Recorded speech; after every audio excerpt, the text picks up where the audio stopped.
اعوذ بالله من الشیطان الرجیم بسم الله الرحمن الرحیم. بلال جاجي تاسو سره مخاطب دی. د ویډیو مقصد مې دی چې ټولو پښتنو زما مسلمانانو نن ته دا پیغام ورسیږي. زه به تاسو ته نن یو مشهوره واقعه بیان کړم چې الله طرف نه حضرت موسی علیه السلام ته وینا وشوه چې موسی خپل قوم خبر کړه چې تاسو باندې سختې ورځې کتیره روانه ده.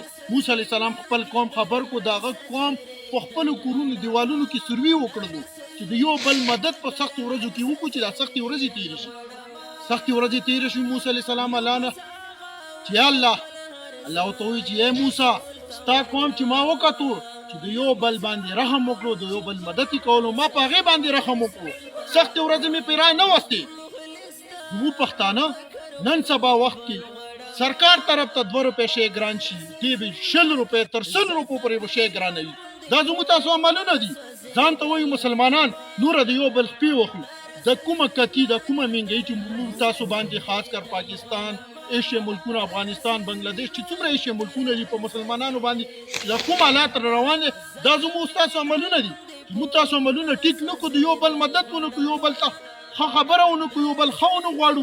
والله که د ښې ورځې څښتن شو جومات کې صاحب کې بیا مخکې ودرېږو په کپړو به مچ نه پرېږدو او د دین دعوې بیا کوو 15 وخته جمع سره به لمونځ کوو د قرآن مجید تلاوت بیا کوو. هغه باوجود د پیغمبر السلام په سنتو او په د الله پاک په چې کوم احکامات دي کوم حکمونه دي په هغې عمل نه کوو. دغنې پالیسي کوو.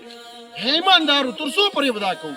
په خدای قسم دی چې خپل عملونه ټیک نه کړو که تاسو ښه ورځ وکته که نه ستاسو به ورځې قیامت باندې لاس وي زما به ګریوان وي که تاسو ښه ورځ وکته. خپل دین سره خپل عملونه ټیکئ. یو بل ته لاس په لاس ودرېږئ یو بل سره مرسته وکړئ. الله خوشحال کړئ. دا نه چې د یو بل خپې وخئ.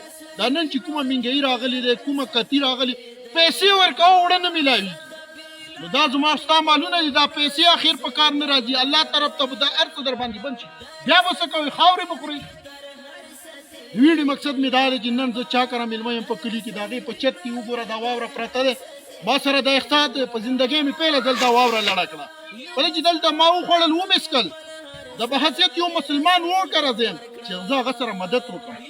تاسو ټولو نه الله نه امید ساتم چې ټول به د یو بل مدد وکړي. ټول د یو کلمې ورونه یو دا کلمه مو ویلې چې لا اله الا الله محمد رسول الله دا کلمه مو ویله پکار دی. بیا د یو بل مټ په مټ ودرېږو یو بل ته ښه خوښ کړو یو بل ته بد خوښ نه کړو. که بد مو خوښ کړو لکه څنګه وړو پسې کړېږئ په خدای قسم دی کپنو پسې به کړېږئ چې مړه شئ که نه کپن به نه درته میلاوي.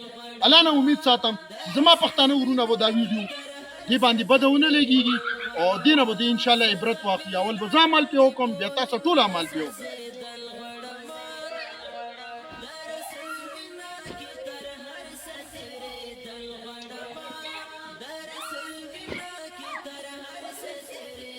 Stop.